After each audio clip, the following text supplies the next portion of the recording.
Hello everyone, welcome to IS point. हम लोग यहाँ पे अपना जियोग्राफी के जो चैप्टर है उनको स्टार्ट किए हुए हैं, यानी कि 11th क्लास की जो एनसीईआरटी है उसके बारे में हम लोग डिटेल से चर्चा कर रहे हैं। ठीक है, सो अभी हमारा फर्स्ट चैप्टर ही चल रहा है और इसमें यदि हम बात करें तो हम बात कर रहे थे यानी कि भारत की जो स्थिति है इसके बारे में हम लोग की, यानी कि जो भी भारत का उत्तर से दक्षिण का विस्तार है, पूरब से पश्चिम का विस्तार है, अक्षांशीय विस्तार कितना है, देशांतरीय विस्तार कितना है। और आई होप कि जो मैंने आपको कल बताया है, यदि आप में से जिन्होंने भी उसको अच्छे तरीके से देखे होंगे सो आपके एक एक कंसेप्ट क्लियर हो गए होंगे। ठीक है, हो सकता है कि एक बार में ना समझ में आए तो आप 1 से 2 बार देख सकते हैं। हालांकि मैंने कोशिश की है कि आपको एक बार में ही समझ में आ जाए, और यदि फिर भी नहीं आ रहा तो आप 1 से 2 बार देखेंगे तो इजीली आप समझ पाएंगे। ठीक है, कि क्या है। अब हम उसके आगे की बात करेंगे। तो यहाँ तक हम देख चुके थे कि यानी कि इतना डिस्टेंस क्यों होता है, दूरी की हमने बात की थी ना कि जैसे हम उत्तर से दक्षिण की और पूरब से पश्चिम की देखते हैं तो इसमें 281 किलोमीटर का अंतर है। ठीक है, तो इतना क्यों अंतर है, तो इसके बारे में हमने देखा था कि ध्रुवों की ओर जाने पर जो देशांतर रेखाएं होती हैं वो लगातार, मतलब उनके बीच की जो डिस्टेंस होती है कम होती जाती है, राइट। और अक्षांश रेखाएं हमेशा हर जगह पे क्या रहती हैं, एक मतलब समान रूप से रहती हैं, और यही रीजन है दोनों के बीच की दूरियों का ये मतलब अधिक या कम होने का। ठीक है, उसके बाद अब हम आते हैं यहाँ पे बात करें तो अक्षांश रेखाओं के मानों से ज्ञात होता है कि भारत का दक्षिणी हिस्सा उष्ण कटिबंध में और उत्तरी हिस्सा उपोष्ण कटिबंध और अथवा कोष्ण शीतोष्ण कटिबंध में स्थित है। ठीक है, तो यहीं से हम लोगों को स्टार्ट करना है। तो इसमें क्या हुआ कि भारत का दक्षिणी हिस्सा, अब आपके पास एटलस होना चाहिए आपके हाथ में, तो आप जब एटलस होगा तो आप उसमें देखेंगे कि जो भारत का दक्षिणी हिस्सा, ये वाला पार्ट भारत का, ठीक है, इसे हम क्या बोलते हैं, ये दक्षिणी हिस्सा भारत का है। तो भारत का दक्षिणी हिस्सा उष्ण कटिबंध में और उत्तरी हिस्सा उपोष्ण कटिबंध अथवा कोष्ण शीतोष्ण कटिबंध में स्थित है। ठीक है, तो यहाँ पे उष्ण कटिबंध और यदि हम बात करें तो कोष्ण शीतोष्ण कटिबंध, तो जब हम वर्ल्ड में जाते हैं, ठीक है, ये इक्वेटर है, मैंने आपको कल भी समझाया था, इक्वेटर के इधर का ये वाला पार्ट हमारा क्या कहलाता है, उष्ण कटिबंध कहलाता है। ठीक है, देन उसके आगे हम जाते हैं, इधर आप जाओगे तो ये ऊपरी भाग जो होता है तो क्या होता है, उपोष्ण, या हम बात करें उपोष्ण कटिबंध अथवा कोष्ण या शीतोष्ण कटिबंध इसे कहते हैं। ठीक है, तो इधर आप उत्तर में आओगे तो आपको शीतोष्ण कटिबंध मिलेगा, जम्मू कश्मीर वगैरह का जो एरिया है यहाँ पे आपको शीतोष्ण कटिबंध या कि क्या है हमारा उपोष्ण कटिबंध या कटिबंध। ठीक है, और इधर में ऐसे ही है, इधर उष्ण कटिबंध है, देन इधर आओगे आप शीतोष्ण कटिबंध। ठीक है, तो इसमें क्या होता है, यही स्थिति देश में भू आकृति, जलवायु, मिट्टी के प्रकारों तथा प्राकृतिक वनस्पति में पाई जाने वाली भारी भिन्नता के लिए उत्तरदायी है। और यही जो स्थिति है वो किस किस के लिए उत्तरदायी है। ठीक है, तो यहाँ पे किस किस के लिए उत्तरदायी है, भू आकृति और जलवायु यानी कि जो क्लाइमेट होता है उसके लिए, मिट्टी के प्रकारों की, मतलब मिट्टी के जो प्रकार होते हैं, तथा प्राकृतिक वनस्पति में पाई जाने वाली भारी विभिन्नता के लिए उत्तरदायी होती है। जब हम वनस्पति पढ़ेंगे तो वहाँ पे आप जब वनस्पति वाला जो चैप्टर है तो उसके बारे में जब आप पढ़ोगे, तो वहाँ पे आपको देखने को मिलेगा कि कैसे कैसे, यदि कि उसमें उष्ण कटिबंधीय वन, शीतोष्ण कटिबंधीय वन, उपोष्ण कटिबंधीय वन, तो यानी इससे क्या बता रहा है यहाँ पे कि जो ये वाला हमने पढ़ा उष्ण या शीतोष्ण या कोष्ण या जो भी उपोष्ण है, तो ये हमारे वनों से रिलेटेड भी है। ठीक है, उसके बाद अब क्या बताया जा रहा है कि आइए अब देशांतरीय विस्तार और भारत के लोगों पर उसके प्रभाव का अध्ययन करें। ठीक है, तो अब हम क्या करने जा रहे हैं, देशांतरीय विस्तार और भारत के लोगों पर उसका क्या प्रभाव पड़ता है। तो यहाँ पे यदि हम बात करें तो देशांतर रेखाओं के मानों से स्पष्ट होता है कि इनमें लगभग 30 डिग्री का अंतर हो, मतलब कि अंतर है, ठीक है, जो हमारे देश के सबसे पूर्वी व सबसे पश्चिमी भागों के समय में लगभग 2 घंटे का अंतर पैदा करता है। अब इसमें से 2 घंटे का अंतर ये जो बताया गया है, इसमें आपको इसमें थोड़ा सा डिटेल से समझना पड़ेगा, ठीक है, तभी आपको समझ में आएगा कि यहाँ 2 घंटे का अंतर कैसे है। तो इसमें यदि मैं बात करूँ तो जैसे ये 30 डिग्री का अंतर कहाँ से कहाँ तक, मतलब जो देशांतरी विस्तार है उसमें दोनों में ही हमने पहले भी पढ़ा कि 30 डिग्री का इसमें अंतर है, ठीक है। और क्या बताया जा रहा है कि जो हमारे देश के सबसे पूर्वी, यानी कि जो सबसे पूर्वी बिंदु है और सबसे पश्चिमी भागों के समय में लगभग कितने घंटे का अंतर है, तो 2 घंटे का अंतर पैदा करता है। आप भारतीय मानक समय से पहले से ही परिचित हैं। मानक यामोत्तर का क्या उपयोग है?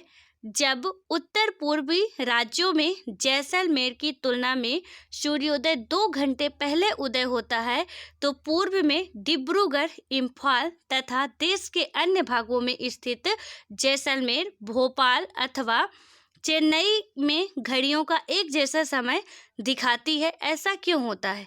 भारत के कुछ ऐसे स्थानों के नाम लिखिए जिनके मानक यामोत्तर रेखाएं गुजरती हैं, ठीक है। यहाँ पे खुद से करने के लिए दिया गया है और ये क्वेश्चन बहुत इंपॉर्टेंट है, आप लोगों को अभी लिखना है। ये जितना हमने पैराग्राफ इसको पढ़ा, मैं इसको आपको समझाने जा रही हूँ, थोड़ा अच्छे से समझिएगा। सबसे पहले तो ये 2 घंटे वाले कॉन्सेप्ट को हम समझते हैं, ठीक है, कि 2 घंटे का इसमें अंतर कैसे होता है। तो यदि हम बात करते हैं तो जो भारतीय समय यानी कि भारतीय मानक समय के कारण क्या होता है कि भारत में घड़ियां सभी जगह एक ही समय बताती हैं, ठीक है। जो GMT आप घड़ियों में देखोगे तो GMT करके लिखा रहता है, ठीक है।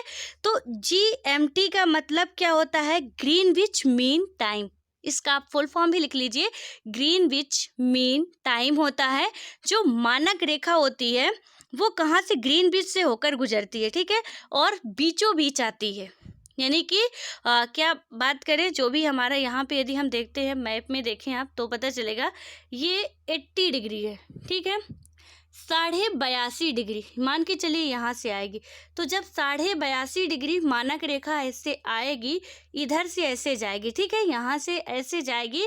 इसमें से पूछा जा रहा है कि कौन कौन से, यानी कि सॉरी, कुछ यहाँ से करके ऐसे आती है, ठीक है, तो इधर से आती है और इधर से आपको पूछा जाएगा कि कौन कौन से राज्यों से होकर ये गुजरती है, ठीक है। और ये भी पूछा जाता है, ये जो कर्क रेखा होती है तो आपको UPSC में भी पूछा जाएगा, स्टेट PCS में भी पूछा जाएगा, अदर भी एग्जाम होते हैं आप देते हैं, वहाँ भी ऐसे क्वेश्चन पूछे जाते हैं। इन दोनों को ही आप नोट कर लीजिए कि सबसे पहले तो यहीं पे ही आप इसको भी खत्म करिए, जो कर्क रेखा है किन किन राज्यों से गुजरती है। तो ये कर्क रेखा आपको स्पष्ट रूप से, सबसे पहले आप कर्क रेखा का ही करिए। तो यदि पूरब से पश्चिम और ऐसे भी पूछा जाता है, भैया UPSC डायरेक्ट क्वेश्चन नहीं पूछता है, घुमा फिरा के पूछता है, ठीक है। अब वो पूछेगा सीक्वेंस में सेट करिए, पूरब से पश्चिम या पश्चिम से पूरब। तो आपको सबसे पहले यदि हम पश्चिम से पूरब की बात करें, इधर से यहाँ की, तो देखेंगे आप गुजरात, ठीक है, ये गुजरात वाला एरिया गुजरात से होकर गुजरती है। उसके बाद यहाँ पे आता है मध्य प्रदेश, ठीक है, यानी 8 राज्यों से गुजरती है। गुजरात हुआ, राजस्थान का ये थोड़ा सा एरिया, ठीक है, ये यहाँ पे आप थोड़ा मैप से समझेंगे तो बहुत अच्छे से आपको जियोग्राफी समझ में आने वाली है। तो गुजरात यहाँ पे दिख रहा है, ठीक है, फिर इधर से जा रही राजस्थान का भी कुछ थोड़ा सा क्षेत्र है, देन उसके बाद MP यानी कि मध्य प्रदेश, उसके बाद आपको यहाँ पे दिख रहा होगा छत्तीसगढ़, ठीक है, ये छत्तीसगढ़ वाला एरिया है यहाँ से। देन आपको यहाँ पे यदि मैं बात करूँ तो छत्तीसगढ़ के बाद क्या आता है? झारखंड की रांची, यानी कि ये क्वेश्चन भी पूछा जाता है कि किस राज्य की राजधानी से होकर कर्क रेखा गुजरती है, राजधानी के बीचों बीच, तो वो झारखंड की राजधानी रांची है। तो आपको ऐसे लिखना, झारखंड कोष्टक में राजधानी रांची से, ठीक है, ऐसे आप लिखिएगा क्योंकि रांची भी क्वेश्चन में कई बार पूछा गया है। तो रांची, देन उसके बाद हमारा आता पश्चिम बंगाल और त्रिपुरा, फिर आता है मिजोरम, ठीक है, यानी 8 स्टेट हो गए। ये हो गए मिजोरम, 1 2 3 4 5 6 7 8, ठीक है। यानी कर्क रेखा भारत के 8 राज्यों से होकर गुजरती है और इसको आप लोग सीक्वेंस से रट लीजिए, पूरब से पश्चिम और पश्चिम से पूरब, ठीक है। पूरब से पश्चिम आप आएंगे तो मिजोरम हो जाएगा, त्रिपुरा हो जाएगा, पश्चिम बंगाल, झारखंड, देन छत्तीसगढ़, मध्य प्रदेश, राजस्थान और गुजरात, और इधर से जाएंगे तो आपका गुजरात से स्टार्ट होगा, ठीक है। अब उसके बाद यहीं पे आता है मानक रेखा जो होती है। तो इसमें क्या होता है कि जो पूरा यदि हम बात करें तो आपको ये देशांतरी विस्तार का पूरा एक बार और सीक्वेंस से समझिए कि 82.5 डिग्री पूर्वी देशांतर कहाँ से निकलती है? इलाहाबाद के निकट मिर्जापुर से होकर गुजरती है। इस देशांतर रेखा यानी कि इसे यामोत्तर रेखा भी कहते हैं, तो भारत की मानक देशांतर रेखा भी कहा जाता है। यानी कि जो ये 82.5 डिग्री यहाँ से निकलेगी, इसे भारत की मानक रेखा भी कहा जाता है। ये कहाँ से होकर गुजरती है? उत्तर प्रदेश के मिर्जापुर जिले से, ठीक है। अब मिर्जापुर से होकर गुजरती है। क्वेश्चन अभी और देखिए कैसे कैसे बनते हैं। ये भी पूछा जाता है कि किससे होकर गुजरती है। देन उसके बाद आएगा कि मानक देशांतर रेखा इसे कहा जाता है। उसके बाद क्या है कि ये भारत के 5 राज्यों से होकर गुजरती है। अब 5 राज्य कौन कौन से हैं आपको अपने नोट्स में नोट करने हैं कि इनमें से 5 स्टेट कौन कौन से हैं। तो पहला स्टेट है यूपी, ठीक है। उत्तर प्रदेश आपको पहले ही पता चल गया। देन सेकंड स्टेट आता है एमपी, ठीक है। इसका थोड़ा सा पार्ट ये यूपी, उसके बाद एमपी आएगा, उसके बाद छत्तीसगढ़ आएगा और उसके बाद उड़ीसा आएगा, फिर आंध्र प्रदेश आएगा, ठीक है। ये छत्तीसगढ़ हुआ, उड़ीसा हुआ, ये आंध्र प्रदेश हुआ। यानी कि ऐसे जब आएगी, ये यूपी हो गया, ये मध्य प्रदेश का थोड़ा सा पार्ट छत्तीसगढ़ का, ये उड़ीसा हो गया और ये आंध्र प्रदेश हो गया, ठीक है। यानी 5 राज्यों से जो ये यामोत्तर रेखा है वो गुजरती है। आप इसे रट लीजिए, अपनी नोट्स में भी नोट कर लीजिए और इसको याद भी कर लीजिए, ठीक है। तो यहाँ से ये होकर गुजरती है।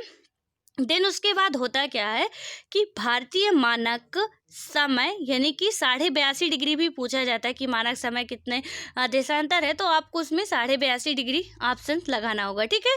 तो 82.5 डिग्री यानी कि ऐसे लिखा जाता है, ये जो होता है इसे 82.5 डिग्री हम बोलते हैं पूर्वी देशांतर। तो ग्रीनविच माध्य समय या कि हम बात करें इसे ग्रीनविच मेन टाइम या GMT, ठीक है, या जीरो देशांतर से 5 घंटे 30 मिनट आगे है।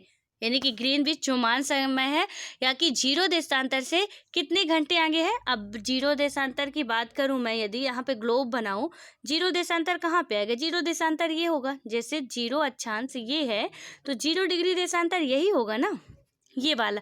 तो यहाँ पे ये ग्रीनविच से बीचों बीच होकर जाती है, ठीक है, 5 घंटे आगे है, इसमें ये बताया जा रहा है। तो इसमें क्या हुआ, यानी 82.5 डिग्री इधर आता है, ठीक है, इंडिया में आता है, तो इसके 5.5 घंटे यानी कि 5 घंटे 30 मिनट आगे है। भारतीय मानक समय के कारण ही भारत में घड़ियां सभी जगह एक ही टाइम बताती हैं, ठीक है, क्योंकि अभी हमने पढ़ा कि जो घड़ियां हैं ये 2 घंटे का अंतर होने के बावजूद भी हर जगह की घड़ियों का टाइम, चाहे दक्षिण भारत में घड़ियां हो, चाहे उत्तर भारत की घड़ियां हो, चाहे पूरब की घड़ियां, पश्चिम की घड़ियां हो, यानी कि इंडिया की, ठीक है, ये इंडिया है अपना। यहाँ पे चाहे उत्तर भारत में हो, चाहे ये कर्नाटक, चेन्नई, आंध्र प्रदेश का हो, चाहे गुजरात हो, चाहे ये अरुणाचल प्रदेश हो, नागालैंड हो, त्रिपुरा हो, यानी कि यहाँ से पूरब से पश्चिम, उत्तर से दक्षिण, आप कहीं भी जाओगे टाइम आपको फिक्स मिलेगा। यदि हम बात करें तो हमारे यहाँ पे कितना टाइम है अभी, हमारे यहाँ पे यदि 1 बज रहे हैं, 2 बज रहे हैं, तो वहाँ पे भी दोपहर के 1 या 2 बज रहे होंगे, ठीक है। तो इसमें टाइम का यानी कि अंतर तो है 2 घंटे का, लेकिन घड़ियाँ जो है वो सही टाइम बताती हैं और उसका रीजन यही है। उसके बाद हम बात करते हैं, जबकि क्या होता है कि पूर्वोत्तर राज्य दैट मीन्स अरुणाचल प्रदेश में सूर्योदय गुजरात या कच्छ की तुलना में लगभग 2 घंटे पहले होता है, ठीक है। जो अरुणाचल प्रदेश है यहाँ पे जो सूर्योदय, यहाँ पूर्व से सूर्य का उदय होता है, ठीक है। तो जो सूर्योदय होता है वो क्या होता है, सबसे पहले होता है, ठीक है। और किसकी तुलना में, यानी कि यदि हम बात करें गुजरात के कक्ष की तुलना में 2 घंटे पहले होता है। इस प्रकार भारत का पश्चिमी बिंदु यानी कि गौरमाता गुजरात और पूर्वी बिंदु किबथु यानी कि अरुणाचल प्रदेश के मध्य 30 डिग्री देशांतर का अंतर है। अब हमें समझ में आया कि इन दोनों के मध्य किस तरह से 30 डिग्री देशांतर का डिस्टेंस है। ठीक है, तो देशांतर में लेंगे हम, तो देशांतर में ऐसा कुछ करके आएगा। ठीक है, ऐसे करके, तो इसमें से आप समझेंगे यहाँ से ऐसे करके आएगा, तो 30 डिग्री देशांतर का ही इसमें क्या है, डिस्टेंस है। अब थोड़ा सा इसमें ये 30 डिग्री का 2 घंटे का लॉजिक समझिए आप क्या होता है कि अतः क्या होता है कि इन स्थानों के बीच यदि हम 30 डिग्री इंटू 4 करें तो कितना आएगा, 120। ठीक है, 3 चौक 12, 120 डिग्री देशांतर आएगा। ठीक है, अब 120 डिग्री देशांतर या कि हम बात करें 200 मिनट, या यहाँ पे आप देखिए कि 360 डिग्री, जब पूरी पृथ्वी 24 घंटे में 360 डिग्री घूमती है, 360 डिग्री का कोण बनाते हुए एक 24 घंटे में पूरा चक्कर लगाती है। ठीक है, तो जब 24 घंटे में वो 360 डिग्री का चक्कर लगाती है, यानी कि 1 डिग्री देशांतर दूरी जब तय करने में पृथ्वी 4 मिनट का समय लेती है। ठीक है, तो 1 डिग्री देशांतर की दूरी तय करने में पृथ्वी कितने मिनट का समय लेती है, तो हमारी पृथ्वी जो है वो 1 डिग्री देशांतर का, ठीक है, यहाँ 360 डिग्री देशांतर पूरा करने में 24 घंटे लगाती है, तो यहाँ पे 1 डिग्री देशांतर में 4 मिनट वो समय लेती है। तो आप 30 का गुणा 4 से करोगे तो कितना आएगा, 120 मिनट यानी कि 2 घंटे। ठीक है, आई होप कि आपको ये समझ में आ गया होगा 2 घंटे वाला लॉजिक कि किस तरह से 2 घंटे यहाँ पे होता है। और इसमें यदि हम बात करें तो कुछ देश ऐसे भी हैं जिनमें क्या है कि अधिक पूर्वी पश्चिमी विस्तार के कारण एक से अधिक मानक देशांतर रेखाएं हैं। ठीक है, तो यदि हम बात करें तो कुछ कंट्रियां हैं जिनमें कि जैसे अमेरिका का ही एग्जाम्पल ले लें तो 6 समय कटिबद्ध, यानी कि जो ये 6 इसमें जो भी ये ग्रीनविच टाइम है उसमें 6 रखा गया। जैसे अपने भारत में अभी 1 ही है, हालांकि 2 बनाने की बात चल रही है, बट अभी तक 1 ही है। ठीक है, तो यहाँ पे एक मतलब ज़्यादा क्यों रखा जा रहा है, क्योंकि इतना ज़्यादा डिस्टेंस हो रहा है। ठीक है, आप देख रहे हो टाइम में कितना ज़्यादा डिस्टेंस हो रहा है, तो इसी की वजह से कि पूरा पश्चिम का कुछ विस्तार अलग तरीके से है और जो उत्तर दक्षिण का है वो कुछ अलग तरीके से है। और यही वजह है कि इंडिया में भी 2 टाइमलाइन की ज़रूरत है यहाँ पे, बट अभी नहीं है, बनाने की बात चल रही है। ठीक है, तो ये भी आप लोग समझ के चलिएगा। उसके बाद मैं अभी 2-3 पॉइंट आपको और नोट कराती हूँ, उसके बाद हम आगे की बात करेंगे।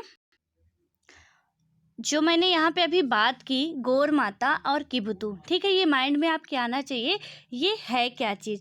थोड़ा आप इसे अपनी नोट्स में नोट करिए या मैप में भी कहीं भी जहाँ पे स्पेस हो वहाँ पे आप इसको लिखिए। इसमें क्या है कि ये जो पश्चिम वाला है, ठीक है, पश्चिम से ही स्टार्ट करते हैं, सॉरी यहाँ पूर्व से चलते हैं। ठीक है, ये पूर्वी का जो अरुणाचल प्रदेश वाला है, यानी कि जहाँ से हमने बात की थी कि इसका जो देशांतरीय विस्तार हम लोग देख रहे थे कितना था, 97 डिग्री और 25 मिनट था। ठीक है, तो इसमें हम लोग यही बात किए थे ना, 97 डिग्री 5 मिनट की। तो इसमें से जो बिंदु है यहाँ पे, यदि हम बिंदु की बात करते हैं तो इसको आप लिखोगे और ये क्वेश्चन पूछे जाते हैं। ठीक है, ऐसा नहीं है कि क्वेश्चन नहीं पूछे जाते हैं। तो इसमें से क्या होगा कि यदि आप लिखोगे थोड़ा ऐसा करके अच्छे तरीके से लिख लीजिए तो बेटर होगा, देश की चतुर्दिक अंतिम सीमा बिंदु। ठीक है, क्या लिखना, हेडिंग आपको डालना है कि देश की चतुर्दिक क्या है, सीमा बिंदु आप लिख लीजिए। तो वहाँ पे क्या होगा, अब आप पहला नंबर छोड़ेंगे और वहाँ पे लिखेंगे पूर्वोत्तर बिंदु। सबसे पहला क्या आएगा आपका, पूर्वोत्तर बिंदु। पूर्वोत्तर बिंदु में आप क्या लिखेंगे, जो पूर्वोत्तर हमारा बिंदु है इसमें आप लिखोगे आगे इधर साइड क्या करके, चाहे आप ऐसे लाइन कर लीजिए, और इसके बाद इधर आप पूर्वोत्तर बिंदु लिखे, इधर आप क्या लिखेंगे, किबथु अरुणाचल प्रदेश, यानी कि जो पूर्वोत्तर बिंदु है वो कहाँ पे है, तो किबथु अरुणाचल प्रदेश, इसी को हम सबसे पूर्वी वाला क्षेत्र मानते हैं। ठीक है, ये किबथु ही सबसे पूर्वी का क्षेत्र है, तो इसे आप लिखोगे पूर्वोत्तर बिंदु कहाँ पे है, किसे कहा जाता है, किबथु को कहा जाता है। और किबथु कहाँ है, तो अरुणाचल प्रदेश में है। ठीक है, किबथु ऐसे लिखना आपको, ये कीबिथु, ठीक है। उसके बाद आता है सबसे पश्चिमी बिंदु यानी कि पश्चिमोत्तर बिंदु। अब पश्चिमोत्तर बिंदु में आप क्या नोट करोगे, गौर माता या गुहार मोती गुजरात में, ठीक है। पश्चिमोत्तर बिंदु यहाँ आएगा और इसमें आप क्या लिखोगे, गौर माता या कि क्या होगा इसमें, गुहार मोती, ठीक है। यहीं पे आप ऐसे करके लिख सकते हो या करके लिख सकते हो गुहार मोती, और ये कहाँ पे है, गुजरात में है। उसके बाद अब आता है आपका सबसे उत्तरी बिंदु। सबसे उत्तरी बिंदु की यदि हम बात करते हैं तो क्या है, उत्तरतम बिंदु इंदिरा कॉल, ठीक है। ये पहले जम्मू कश्मीर में था, वर्तमान लद्दाख। ये बात आप बोलना नहीं है, ठीक है, क्योंकि हम अपडेट हो चुके हैं। वहीं पे जो पहले था वो अब नहीं, क्योंकि जम्मू कश्मीर वाला रीजन ये है, यहाँ पे है आपका इंदिरा काल, और इंदिरा काल जब यहाँ पे है तो आपको ये जो इंदिरा कॉल है, इसे बोलते सबसे पश्चिमोत्तर बिंदु को, वो कहाँ पे है, लद्दाख में है, ठीक है। उसके बाद आप जम्मू कश्मीर भी लिख सकते हो, पर वर्तमान लद्दाख ही आपको लिखना पड़ेगा। उसके बाद है दक्षिणतम बिंदु यानी कि सबसे दक्षिणी। ये क्वेश्चन में पूछे जाते हैं, मैं ऐसे नहीं लिखवा रही हूँ, ठीक है। तो मैंने आपको बताया था कि जो एनसीईआरटी में है हम वो भी चीज़ें करेंगे, जो थोड़ा बहुत नहीं है इससे रिलेटेड है उन चीज़ों को भी हम कवर करेंगे, ताकि हमारे एनसीईआरटी पढ़ने का कुछ मतलब निकले। अदरवाइज बुक तो आप भी पढ़ सकते हैं, फिर मेरे पढ़ाने का कोई मतलब नहीं होगा, ठीक है। अब उसके बाद हम आते हैं दक्षिणतम बिंदु में। दक्षिणतम बिंदु हमारा ये वाला है, ठीक है। तो अब आप लिखेंगे सबसे जो दक्षिणतम बिंदु है तो क्या है, इंदिरा पॉइंट है, ग्रेट निकोबार द्वीप समूह। अब यहाँ पे मैंने आपको कंसेप्ट कल ही बताया था कि दक्षिणतम बिंदु हमारा ये वाला तो है, बट किसका है, आप याद करिए मैंने क्या बताया था, किसका है, हमारे मुख्य भूमि का दक्षिणतम बिंदु ये है। और जब हम सिर्फ, मैंने अभी आपको क्या बोला, दक्षिणतम बिंदु, तो दक्षिणतम बिंदु का मतलब क्या हुआ, जो यहाँ पे हमने इंदिरा पॉइंट की बात की थी वो उत्तर में इंदिरा कॉल है, दक्षिणतम में इंदिरा पॉइंट या पिग्मेलियन पॉइंट, या कि उसको पार्सन पॉइंट भी कहते हैं, ठीक है। तो कई नाम उसके हैं, ये सारे नाम आप लिख लीजिए क्योंकि एग्जाम में ऐसे भी क्वेश्चन बनते हैं, ठीक है। मुझे बार बार ये बोलना पड़ रहा है कि एग्जाम में ऐसे क्वेश्चन बनते हैं। प्लीज़ आप लोग प्रीवियस ईयर के क्वेश्चन उठा के देखिए, तब आपको समझ में आएगा कि एग्जाम में क्वेश्चन आते कैसे एग्जैक्टली, ठीक है। तो आपको वो सारी चीज़ें समझ में आएगी कि हाँ ये जो बोल रही हैं बिल्कुल सही है, कि हाँ क्वेश्चन ऐसे बनते हैं। तो यहाँ पे जो दक्षिणतम बिंदु आएगा, सिर्फ दक्षिणतम बिंदु, अभी मुख्य भूमि इसमें नहीं ऐड करना है, ठीक है। तो सिर्फ दक्षिणतम बिंदु की बात करेंगे हम, तो इंदिरा पॉइंट होगा, या कि इससे ही हम क्या कहते हैं, पिग्मेलियन पॉइंट, या कि इसे ही हम कहते हैं पार्सन पॉइंट, ठीक है। उसके बाद अब आता है, आपको एक पॉइंट और नोट करना है कि मुख्य भूमि की दक्षिणतम सीमा, यानी कि जो मुख्य भूमि की दक्षिणतम सीमा है ये वाली, तो ये कहाँ है, कन्याकुमारी, यानी कि 8 डिग्री 4 मिनट उत्तरी अक्षांश तमिलनाडु में, ठीक है। कन्याकुमारी ये जो है तमिलनाडु में है, 8 डिग्री 4 मिनट उत्तरी अक्षांश में तमिलनाडु में है, मुख्य भूमि की दक्षिणतम सीमा है ये, ठीक है।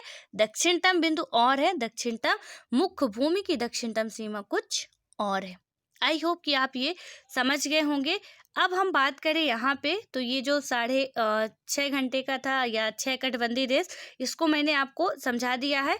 यहाँ पे लिखा हुआ है कि विश्व के देशों के क्या होता है कि आपसी समझ के तहत मानक यामोत्तर को 7 डिग्री 30 मिनट देशांतर के गुणांक पर चुना जाता है, और यही कारण है कि 82.5 डिग्री, यानी कि यदि यहाँ भी 82.5 ही लिखा हुआ है, ठीक है, 82 डिग्री 30 मिनट, या कि ऐसे भी लिखा जाए तो आप 82.5 उसे पढ़ेंगे, 82 डिग्री, यानी कि 82 से ही 1/2 डिग्री होता है, तो उसको भी हम यही पढ़ेंगे, ठीक है। तो इसमें क्या लिखा गया है कि पूर्वी यामोत्तर को भारत की मानक यामोत्तर चुना गया है, और भारतीय मानक समय ग्रीनविच समय से कितने 5 घंटे 30 मिनट आगे है।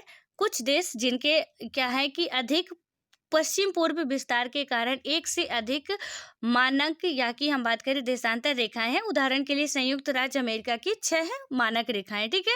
और भी देश हैं जिनकी की मतलब ये बताया जा रहा है कि इनका विस्तार होने के कारण ही इस मानक रेखा को क्या किया गया है, बढ़ाया गया है।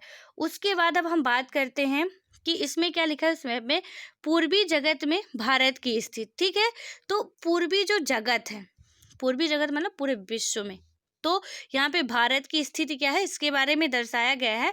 उसके बाद अब आता है हमारा कि भारत का क्षेत्रफल 32.8 लाख वर्ग किलोमीटर है, जो विश्व के स्थलीय धरातल का 2.4% भाग है।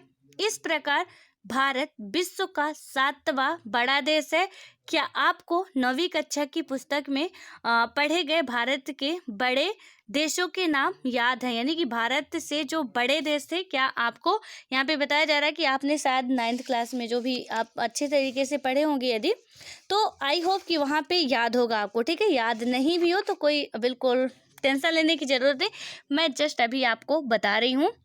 यहाँ पे सबसे पहले भारत के क्षेत्रफल की बात की गई है। तो इंडिया का जो क्षेत्रफल है वो कितना है? 32,87,263 वर्ग किलोमीटर। मैंने आपको ये मीटर, किलोमीटर और जो यहाँ पे वर्ग किलोमीटर है, इन सब की यूनिट याद रखना है। किसकी यूनिट क्या होती है, क्योंकि यहाँ से आपको गलतियाँ कर सकते हो। ठीक है, आपको लग रहा होगा कि ये बहुत छोटी गलती है, हमसे आ रही मैडम क्या बता रही हैं, बट यार बहुत जो छोटी छोटी गलतियाँ होती वही हम मिस्टेक कर देते हैं, क्योंकि हम उसे छोटा मान के इग्नोर करते हैं और वही एक ऐसा आता है टाइम कि हम उसी से ही मात खा जाते हैं। इसलिए मैं बता रही हूँ, मेरा बताना काम है। आपसे जिससे आता हो बहुत अच्छी बात है, लेकिन जिससे नहीं आता हो उनके लिए है कि आप लोग ये बात ध्यान रखिएगा। ठीक है, यहाँ पे क्या हो गया, आप चाहे 32.8 लाख वर्ग किलोमीटर करिए, या तो आप वहाँ पे करिए कि 32,87,263 वर्ग किलोमीटर। ठीक है, ये भी आप लिख सकते हैं।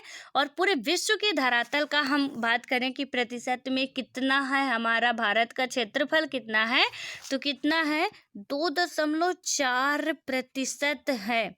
यानी भारत के पास पूरा जो ये वर्ल्ड है, ठीक है, ये हमारा पूरा विश्व हो गया। यहाँ पे बेचारा छोटा सा इंडिया है, इसके पास पूरे विश्व का सिर्फ 2.4% भूमि ही है। इतने बड़े भारत की 2.4% भूमि भारत के पास है, जबकि जब आप जनसंख्या देखोगे कि 17% से ज़्यादा जनसंख्या इंडिया में रहती है। ठीक है, यानी कि पूरे विश्व की इतनी छोटी सी भूमि में 2.4% में कितनी बड़ी जनसंख्या निवास करती है। ठीक है, अभी हम आगे पढ़ेंगे। तो आपको याद रखना है कि पूरे विश्व में यानी कि स्थलीय धरातल का जो प्रतिशत है वो 2.4% है। ठीक है, तो आप इसको याद रखिएगा। उसके बाद आता है कि भारत विश्व का 7वां सबसे बड़ा देश, यानी कि क्षेत्रफल की दृष्टि से क्वेश्चन ऐसे ही पूछा जाता है कि क्षेत्रफल की दृष्टि से विश्व का सबसे बड़ा देश कौन सा है, या भारत क्षेत्रफल की दृष्टि से किस नंबर पे है, तो ये 7वें नंबर पर है। ठीक है, लेकिन जब 7वें नंबर पर है तो हमको ये तो पता होना चाहिए कि इसके 6 नंबर तक के कौन से देश हैं, तो ये भी हमको आना चाहिए। ठीक है, अब आना चाहिए तो आप जरा इसमें अपनी नोट्स में नोट करिए या मैप में ही। मैंने आपको वैसे आइडिया बेहतर बताया, यदि आप लोग मानना चाहें कि मैप में ही लिख लेते हैं तो काफ़ी बेटर रहेगा। ठीक है, अब वहाँ पे आप लिखोगे सबसे पहला कंट्री, ठीक है, रूस, यानी कि रूस। देन उसके बाद कौन सा आएगा, ये सबसे बड़े देश, यानी कि पूरे विश्व में सबसे बड़ी कंट्री कोई है वो कौन सी है, रूस की है। उसके बाद आता है चीन। क्षेत्रफल की दृष्टि से हम बात कर रहे हैं, ये बात आप नोट रखना। ठीक है, क्षेत्रफल की दृष्टि से, तो जनसंख्या की दृष्टि से अभी नहीं है, क्षेत्रफल की दृष्टि से है। तो यहाँ पे सबसे बड़ा एरिया, आप जब वर्ल्ड मैप देखोगे, ठीक है, तो अब इसमें तो शायद बना नहीं है, यहाँ पे है नहीं। ठीक है, या ये एशिया वाला पार्ट है, ये भारत ही है, यहाँ पे ये चीन है। ठीक है, चीन तक ही है, ये बना नहीं है। वो आप अपने एटलस में देखिए, आपके एटलस में मिल जाएगा। रूस का जो एरिया है काफ़ी बड़ा है। जब आप यहाँ पे आप चीन देख सकते हो इतना है, तो रूस काफ़ी यहाँ से मतलब एशिया का सबसे बड़ा देश है। क्षेत्रफल की दृष्टि से काफ़ी उसका विस्तार है, तो वहाँ पे आपको देखने को मिल जाएगा। तो ठीक है, आपको ये नोट करना है कि क्षेत्रफल की दृष्टि से देशों के जो भी बढ़ते क्रम में घटते क्रम में जो भी हैं। ठीक है, तो इसको आपको लिखना, सबसे बड़ा है रूस, उसके बाद ग्रेटर देन लगा दोगे, यानी कि सबसे बड़ा रूस। देन उसके बाद आएगा कि चीन, चीन का क्षेत्रफल रूस के बाद सबसे बड़ा है। उसके बाद आएगा संयुक्त राज्य अमेरिका, यानी कि यूएसए, और यूएसए के बाद आपका क्या आएगा, सॉरी यहाँ पे मैंने थोड़ा गलत हो गया, ठीक है। इसमें क्या होगा, कंफ्यूज हो गया थोड़ा सा, ये रूस होगा, रूस के बाद आपका कनाडा आएगा, चीन नहीं आएगा, कनाडा आएगा, ठीक है। तो कनाडा, उसके बाद आपका आएगा चीन, तीसरे नंबर पर है, चौथे नंबर पर है यूएसए, और पांचवें नंबर पर आपका आ जाएगा क्या, ब्राजील, और छठवें नंबर पर आपका आएगा ऑस्ट्रेलिया, यानी कि यहाँ पे क्या आ जाएगा, ब्राजील, और फिर क्या आ जाएगा, ऑस्ट्रेलिया, फिर क्या आ जाएगा, भारत, यहाँ पे आ गया भारत आपका, फिर आपके बाद इसके बाद 8वां नंबर भी आप याद कर लीजिए, अर्जेंटीना का है, ठीक है। यानी कि थोड़ा सा मैंने इसके लिए एक याद करने के लिए बस एक ट्रिक बनाई थी कि रात को चले उल्लू, ठीक है, का बाबा, मतलब रा से आपको याद रखना है रूस, का से कनाडा, चा से चीन, उल्लू से मतलब यू आपको लेना है, इसका क्या हो जाएगा, यूएसए, संयुक्त राष्ट्र अमेरिका, और उसके बाद क्या हो जाएगा, बी का मतलब हो जाएगा ब्राजील, फिर क्या हो जाएगा यहाँ पे ऑस्ट्रेलिया, फिर भारत, फिर अर्जेंटीना, यानी कि 8वें नंबर तक का आपका पूरा हो गया कि कौन सी कंट्रियां क्षेत्रफल की दृष्टि से सबसे बड़ी हैं। तो पहला रूस, आप मेरे साथ एक बार फिर बोलिए, पहला है रूस, दूसरा है कनाडा, तीसरे नंबर पे है चीन, चौथा है संयुक्त राज्य अमेरिका, और पांचवे की यदि हम बात करते हैं तो पांचवा है ब्राजील, छठवां है ऑस्ट्रेलिया, और सातवें नंबर पर आता है अपना इंडिया, और 8वें नंबर पर है अर्जेंटीना, ठीक है। तो ये आपके हो गए कि यानी कि यहाँ पे बताया कि सबसे बड़े देश कौन कौन से हैं भारत के अलावा, तो हमने यहाँ पे इसको क्लियर किया।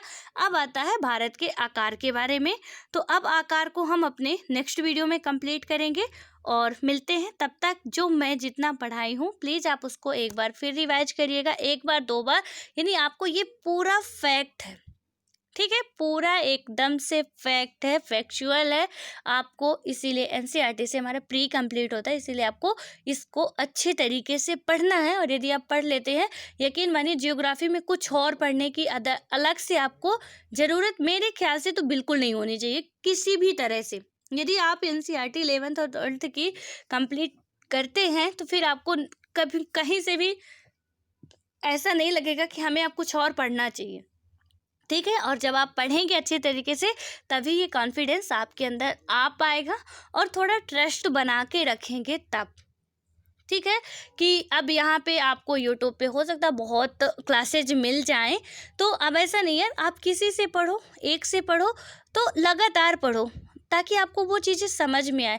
आज आप यहाँ पढ़ रहे हो, कल वहाँ पढ़ रहे हो, परसों वहाँ पढ़ रहे हो, ऐसे में क्या होता है कि हमारा जो माइंड है वो एक जगह सेट नहीं हो पाता है। हम वो टिकटॉक वाले बन के रह गए हैं कि 5 मिनट का अभी देखे, स्क्रॉल किए, 5 मिनट का वो देखे, 5 मिनट का वो देखे, यानी कि यहाँ कहीं माइंड हमारा एक जगह स्थायी रहना ही नहीं चाहता, ठीक है। इसलिए माइंड को अपने स्थायी रखो और बेहतर तरीके से इसको कंप्लीट करने की कोशिश करिए ताकि हमारा जो जियोग्राफी वाला है तो वो बेहतर तरीके से हो सके, ठीक है। और प्लीज़ कमेंट करके ये भी बताइएगा कि आपसे ये सारी चीज़ें याद हो गई हैं या नहीं, और हाँ समझ में आ रहा कि नहीं।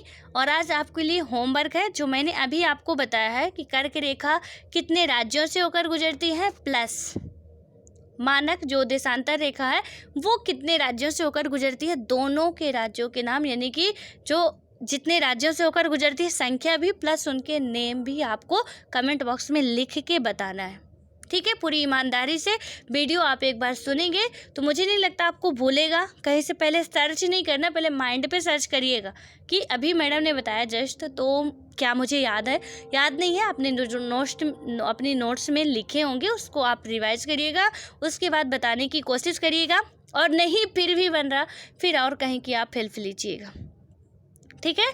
बट थोड़ा अपने दिमाग को वर्क करने दीजिए। आजकल हमारा दिमाग क्या हो गया है, सोचता नहीं समझता नहीं, यानी कि हम क्या करते हैं कि कोई चीज़ नहीं आ रही, चलो फटाक से गूगल करते हैं। यार हमने कई मतलब अब ऐसा नहीं है कि कोई चीज़ हमको एक चीज़ नहीं आ रही उसके लिए पन्ने पलटते जाओ, चलो इजी हो गया कि गूगल से ढूंढ लो, लेकिन हमें ऐसा लग रहा है कि इस चीज़ को हमने पढ़ा है तो थोड़ा पहले अपने दिमाग में जोर दें कि भैया मैंने पढ़ रखा है, तेरे पास स्टोर होगा, चल निकाल बाहर, ठीक है।